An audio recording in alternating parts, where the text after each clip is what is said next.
Hello everyone, welcome back to another Power Ranger vlog. Sorry for the delay, but due to the fact that I didn't show any last week due to the Nick Kids Choice Awards. I don't know why. But anyway, we're lucky we got to see another episode. Double Ranger, Double Trouble. I think that's what it was. If it's not the right title, the real title will be on the title of this episode. Anyway, this one's more of a Tyler episode, where we get to see how he feels with every member. And, okay, so we also know that he has a little bit of a crush on Shelly. Well, I wouldn't blame him if she's like the only female on their team besides Kendall. But, yeah, we're not going to go into all of that. We're also wondering what did happen to his dad. And my only comment is his missing father his only character trait? It feels like that's the only thing he's worried about, his missing dad. Throughout the whole time we see him, it's always missing father. I'm looking for my missing father. Well, episodes that focus around him a lot. And he has a little wristband up that belonged to his dad. Well, anyway, from the previous episode, they built a tracer to find the other energems. And they're starting to look for the gold one now. They need to make up their mind. Are they looking for number 6 or number 7? Whatever. Well, at the same time, Sledge decided to send Toxandra to go after it, while Fury has a little bit of a vendetta about it. Well, and we're introduced to the monster of the week. A monster with the ability to make copies, which kind of works in a way.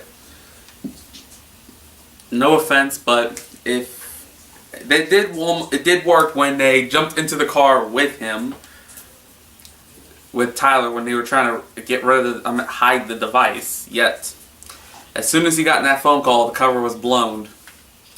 Though I don't know why some of them reverted back to normal. Maybe it's time limit. Doesn't explain. And it was even smart enough that they were like, we don't want them to know.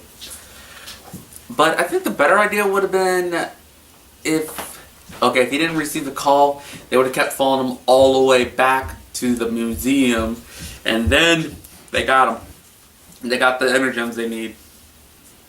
That would have been a smarter approach.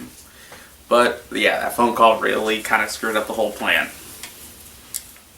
And also, while Toxandra is trying to crack this device code, which is kind of funny, them trying to at least understand something they don't understand, Tyler's having a fight with Fury while the others were fighting their doubles and all these minions. They're having a hard time, and I would just look like they're having a hard time, and I would just keep thinking, attack your own color! It'll be more simpler!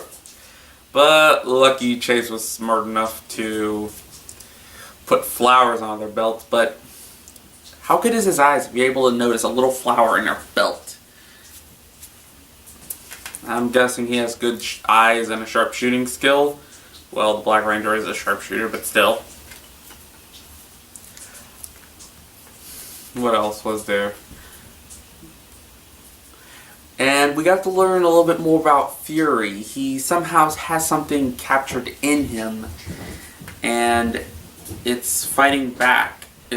So it's like, and since they're more alien than they're demon from the Japanese version, and I have not researched anything about the Japanese version, so I can at least try to connect it with the American version, but I have a feeling it's either something that has a bigger picture with them. Fury has captured something. He's like one of those aliens that can only survive with a host. He's like a parasitic alien. He has to capture a prey to live long. Well, it makes sense with him, but what about the others? So what is inside Fury is the question. Could be anything. We won't know until they show us. So until then, oh well. And yeah. They end up doing all the usual, kill the monster, Megazord, and the monster of the day was even being a smarty by making a giant Fury. I was just thinking, Wouldn't you just make another you? So there, you would just have that one fight and you run away? Oh well. And I can admit now, I've seen now a kid's show where someone got brutally pierced through the chest with a drill. Though they didn't show it, it was more of the...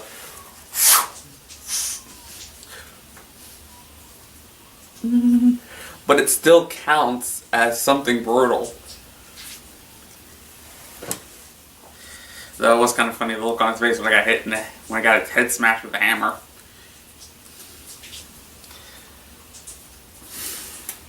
But yeah, they were able to at least... The only way to prevent the enemies from getting the tracer, they had to destroy it. But Fury has the battery to the 6th Ranger. So we just gotta wait to see what's gonna happen next week. Okay, for how I really feel in this episode, I give it points. It's able to be more character driven. Though, could we at least give Tyler more of a character besides missing father? It just gets annoying after a while. And also we get to see how he feels about the other Rangers, so that's nice enough. What he likes about them and dislike. It gives you more mystery of what is Fury then, since he has something in his chest. He captured something and it's trying to fight back. So we have no clue what that is. And hopefully we'll find out. Wait a minute, it's the... I just noticed something. He has the gold battery, not an energy gem. Would he still get yelled at by Sledge? I'm just wondering. Or is... Well, they're going to try to use that to trace for where the pterosaur is. Hopefully, I can't wait to see what next week's going to show us. Here's something. Here's the question of the week. Since this episode dealt with doppelgangers, what was your favorite Ranger doppelganger scene where they were dealing with multiple copies of another Ranger? Mine's was when they introduced the Psycho Rangers. I want to see what yours is. Like, comment, subscribe to see more of these vlogs, and hopefully the next video is the project I'm really trying to work on. Till then, this is my Power Ranger vlog, signing out.